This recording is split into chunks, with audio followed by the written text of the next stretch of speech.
I've decided that my mother will be moving in with us next week, Kevin declared, his eyes locking onto mine. I nearly choked on my coffee. Excuse me? Without discussing it with me? We can't have her here, I rebutted, my voice trembling with a mix of shock and anger. Kevin leaned back, unfazed by my reaction. It's not up for discussion, Jenna. Mom's been through a lot since Dad passed, and she needs our support. My heart raced as I processed his words. Elaine, Kevin's overbearing mother, moving in? The mere thought sent shivers down my spine. But this is our home, Kevin. We should have talked about this first. He scoffed, dismissing my concerns with a wave of his hand. Don't be dramatic. It's just temporary until she gets back on her feet. I bit my tongue, knowing from experience that arguing further would be futile. Kevin had made up his mind, and my opinion didn't matter. Still, I couldn't shake the sinking feeling that this would be the beginning of a nightmare. As the days ticked by, the knot in my stomach tightened. I thought back to when Kevin and I first met, how charming and attentive he was. But over the years, that spark had faded, replaced by a growing indifference and a prioritization of his own needs over our relationship. The morning of Elaine's arrival, I braced myself. But nothing could have prepared me for the chaos that ensued. Movers poured in, hauling not just a few suitcases, but an entire household's worth of belongings. "What's all this?" I asked, my voice barely audible over the commotion. Elaine swept in, her presence as domineering as ever. "Well, dear, I couldn't possibly leave my precious belongings behind. This is just temporary, after all." I shot Kevin a pleading look, but he simply shrugged, already retreating into his usual detached state. As the movers began rearranging our living room to accommodate Elaine's furniture, I knew my life as I knew it was over. That evening, I called Megan, my best friend and confidant. Tears streamed down my face as I poured out my frustrations, feeling more alone than ever in my own home. "I don't know what to do, Meg," I confessed. "It's like Kevin doesn't even see me anymore. And now, with his mother here, I feel like an outsider."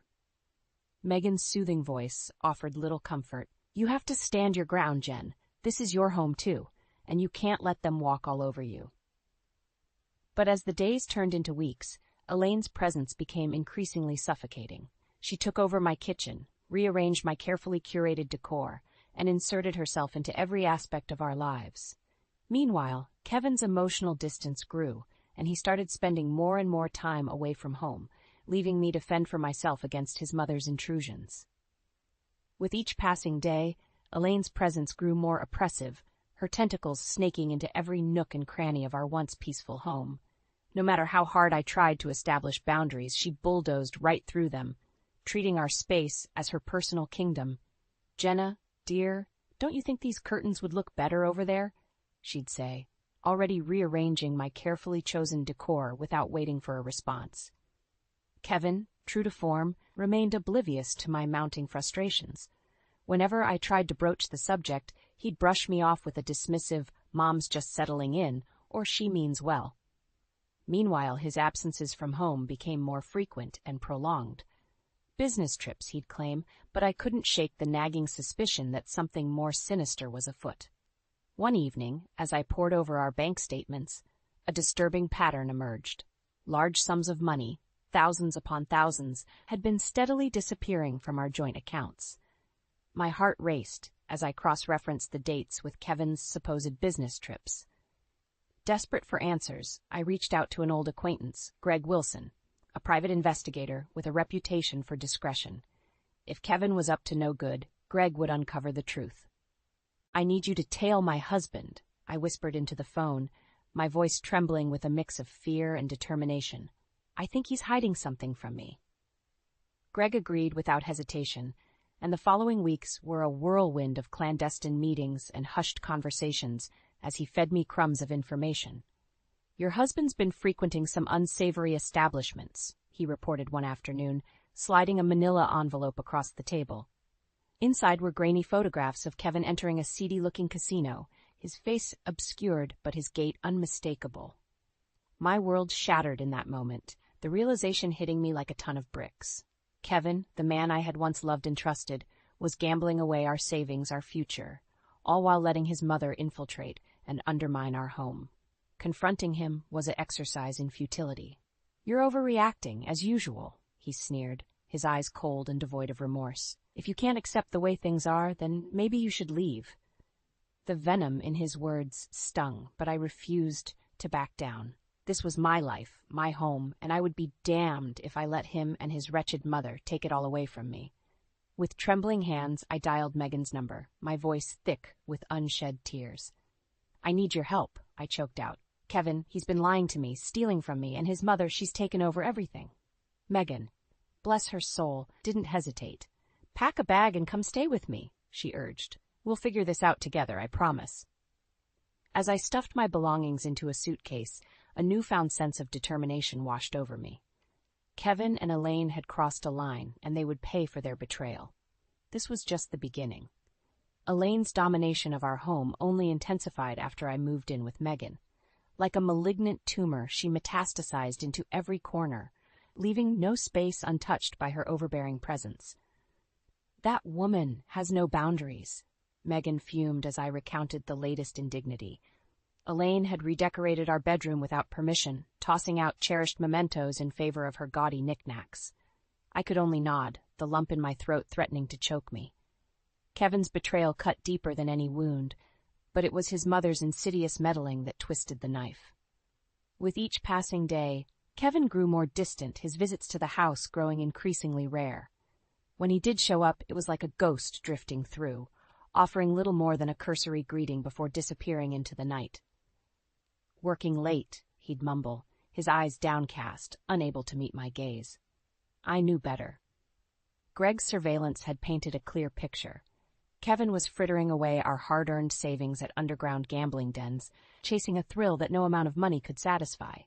Desperate to stem the bleeding, I took matters into my own hands.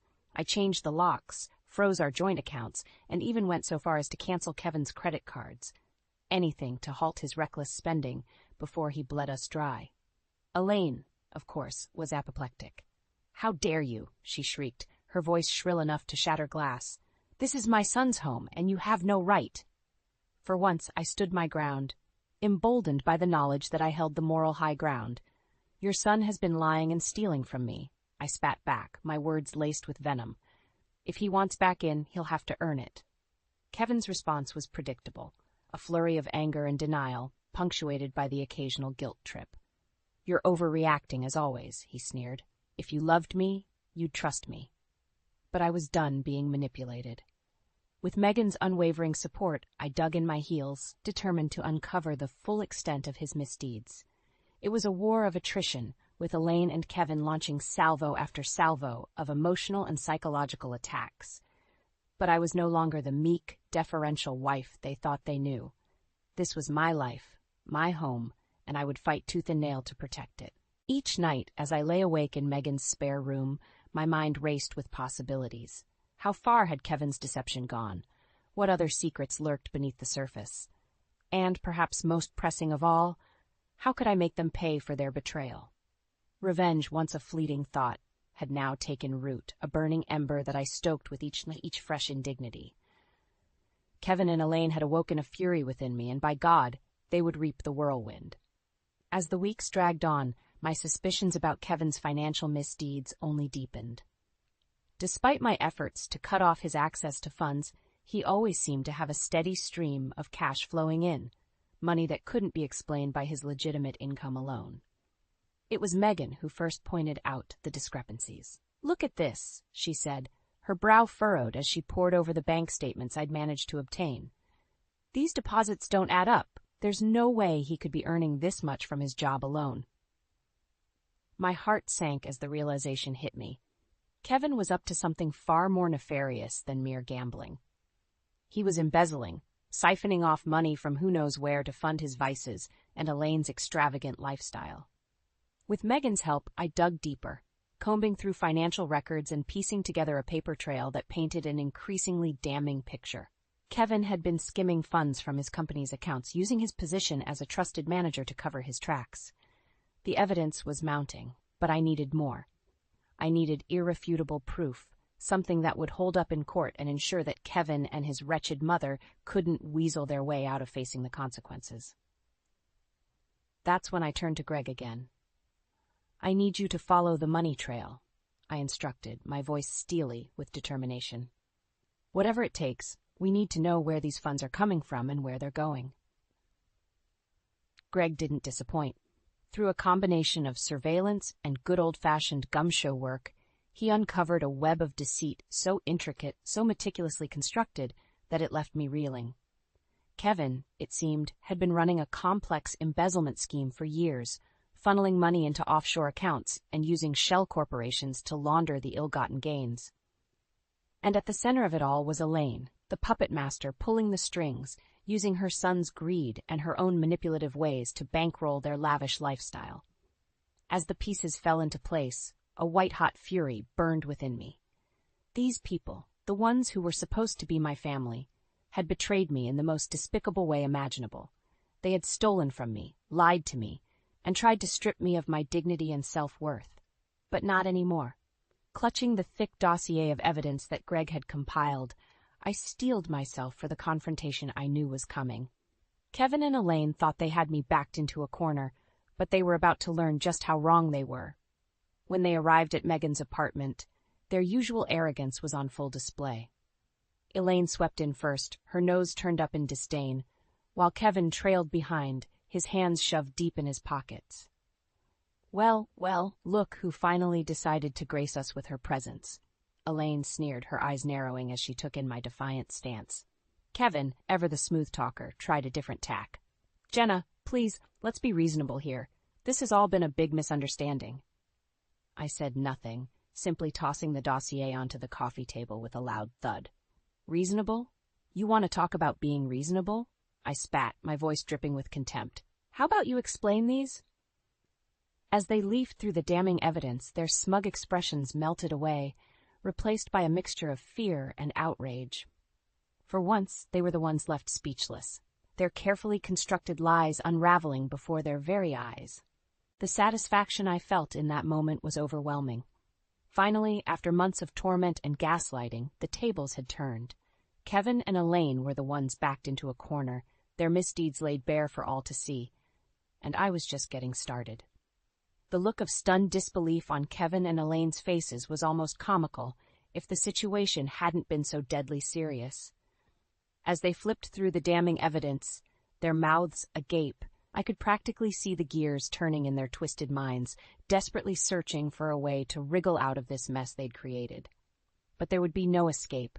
Not this time. I had them dead to rights, their web of lies and deceit exposed for all to see.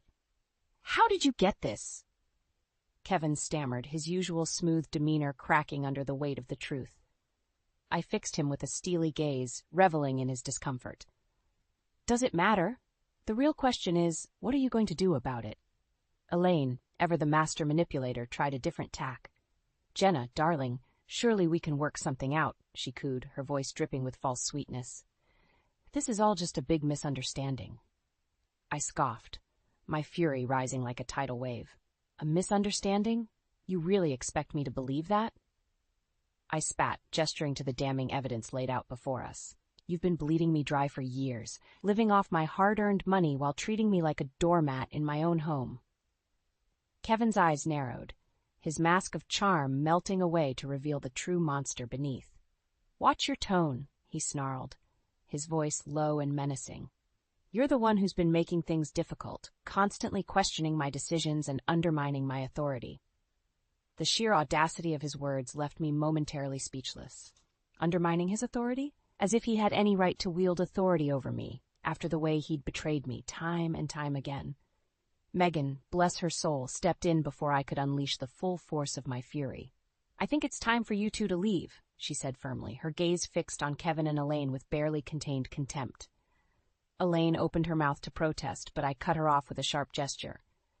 No, let them stay, I said, my voice laced with a cold, calculated anger. I want them to hear this. Taking a deep breath, I laid it all out, every sordid detail, every lie, every act of theft and betrayal. I spared no punches, letting the full weight of their misdeeds crash down upon them like a tidal wave. As I spoke, I could see the smug arrogance slipping from their faces, replaced by a dawning realization that this time they had gone too far. This time, there would be consequences. "So here's what's going to happen," I said, my voice steely and unwavering. "You're going to pack up your things and get out of my house. Every last penny you've stolen will be repaid, with interest. And if you so much as breathe a word of protest, I'll make sure the authorities get a nice, neat package detailing every illegal thing you've done." Silence hung heavy in the air, the weight of my ultimatum sinking in. For a brief moment, I thought Kevin might try to bluster his way out, to hurl threats and insults in a desperate bid to regain control. But then, in a move that surprised us all, Elaine deflated, the fight draining from her eyes. "Fine," she muttered, her voice barely above a whisper. "We'll go." Kevin, ever the dutiful son, followed her lead, his shoulders slumped in defeat. As they gathered their belongings and shuffled out the door, I felt a surge of triumph unlike anything I'd ever experienced. I had won. Against all odds, I had faced down the very people who had tried to destroy me, and I had emerged victorious. The road ahead would be long and arduous, but for the first time in what felt like an eternity, I could see a glimmer of hope on the horizon. Kevin and Elaine would face the full consequences of their actions. Of that, I was certain.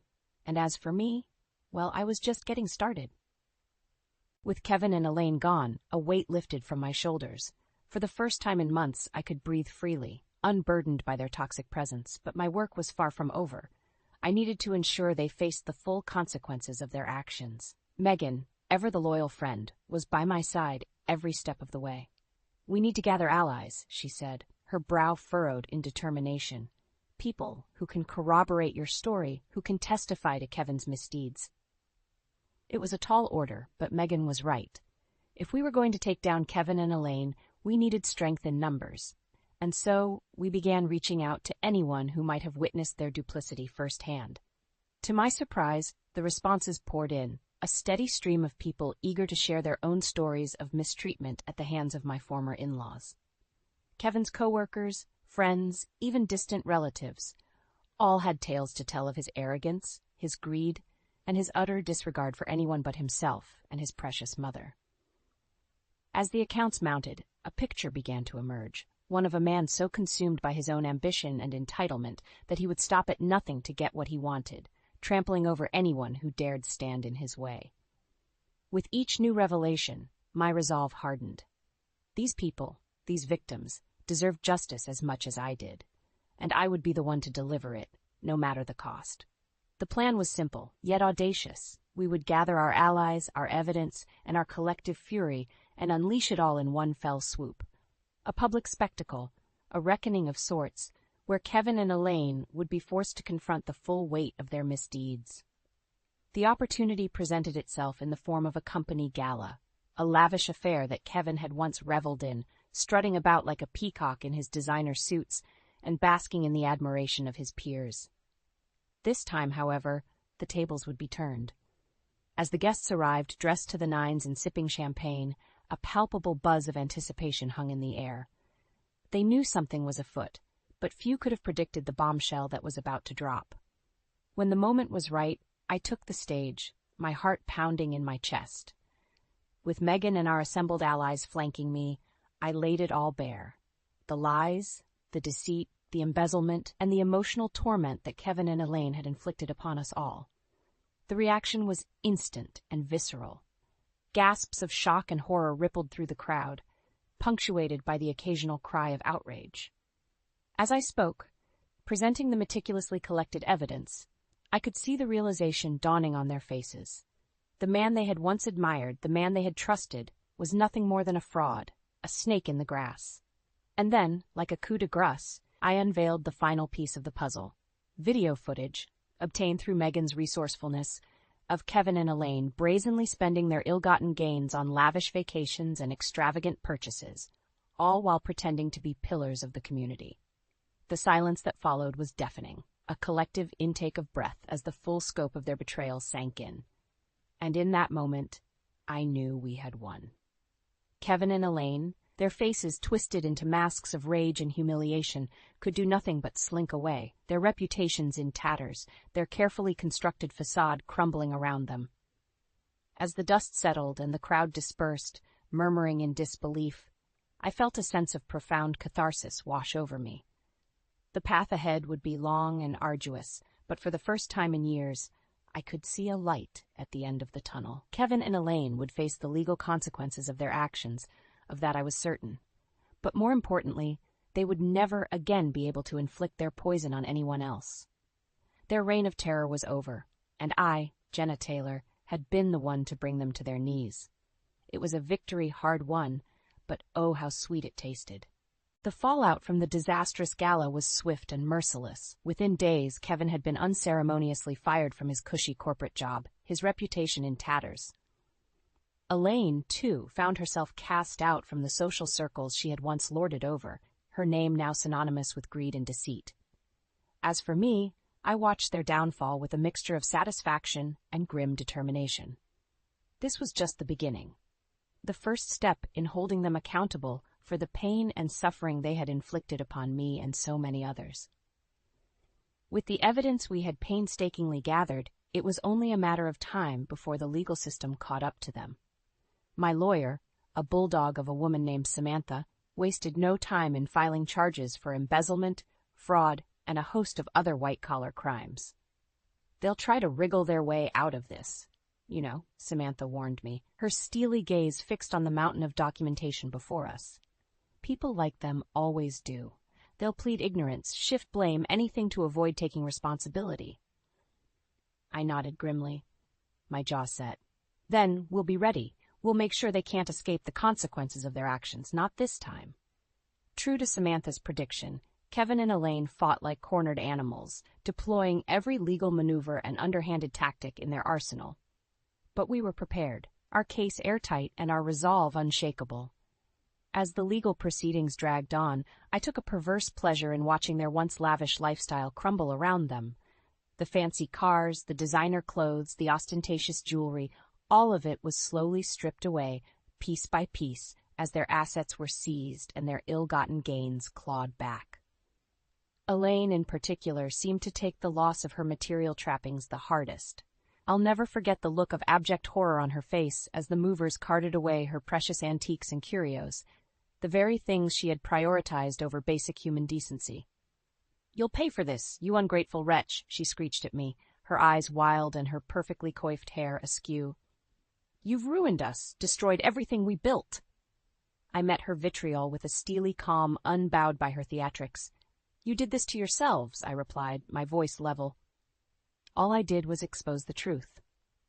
Kevin, ever the more composed of the two, tried a different tack. In the rare moments when we found ourselves face to face, he would adopt a sickly sweet tone, his words dripping with false sincerity. "Jenna, please, let's put all this nastiness behind us," he would implore, his eyes pleading. "We're family, after all. Surely we can work something out for old time's sake." But I was no longer the naive, easily manipulated woman he had once known. The scales had fallen from my eyes, and I saw him for what he truly was, a snake, a parasite who had fed off my kindness and trust for far too long. "Save your breath, Kevin," I would reply, my voice laced with contempt. "The only thing we have to work out is how much time you'll be serving." And serve time he did, along with his precious mother. As the legal proceedings reached their climax, the weight of the evidence proved too overwhelming to ignore. Kevin was slapped with a lengthy prison sentence for his financial crimes, while Elaine received a hefty fine and probation for her role in the scheme. As they were led away in handcuffs, I couldn't help but feel a sense of vindication. For too long, these people had operated with impunity, trampling over anyone who dared stand in their way.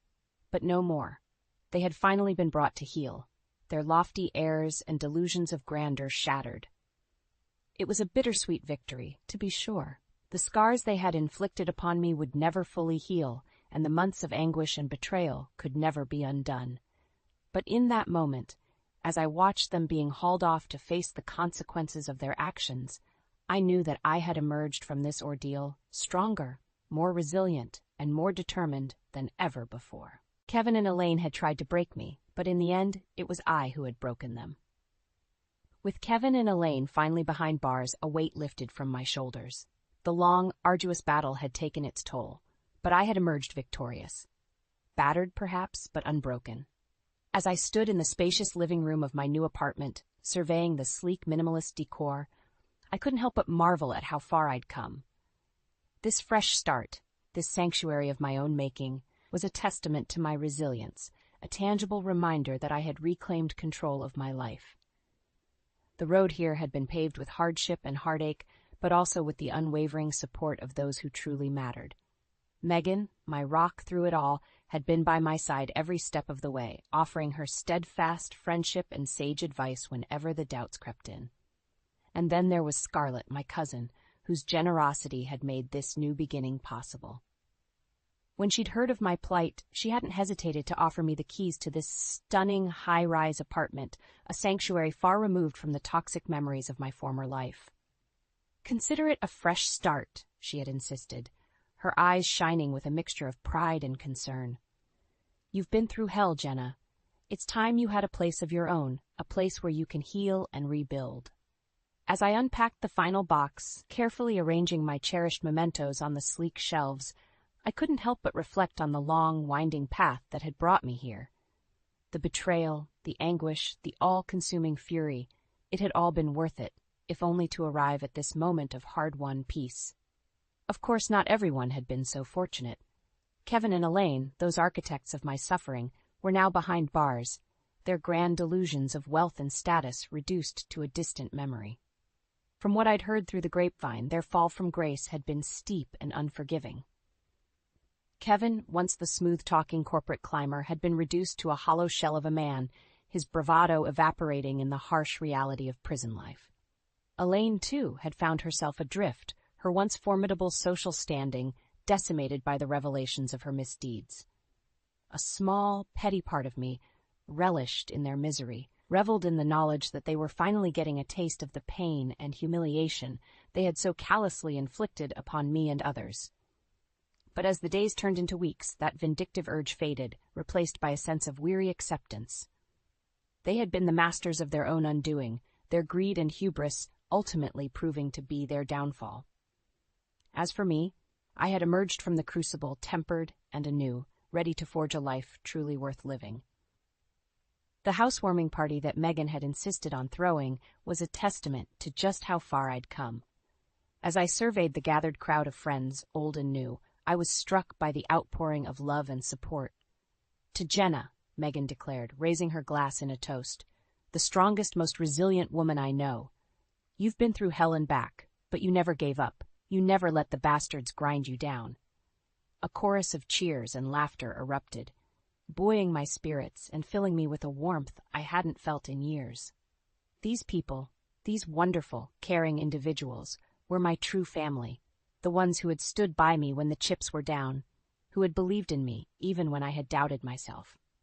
As the night wore on and the laughter and conversation flowed, I found myself reflecting on the long, winding journey that had brought me to this moment. The pain, the heartache, the soul-crushing betrayal, it had all been a crucible, a trial by fire that had forged me into the woman I was today. And as I looked around at the smiling faces of my friends, my chosen family, I knew that no matter what challenges lay ahead, I would face them head-on, unbowed and unbroken. For I was Jenna Taylor, survivor and warrior, and my story was just beginning.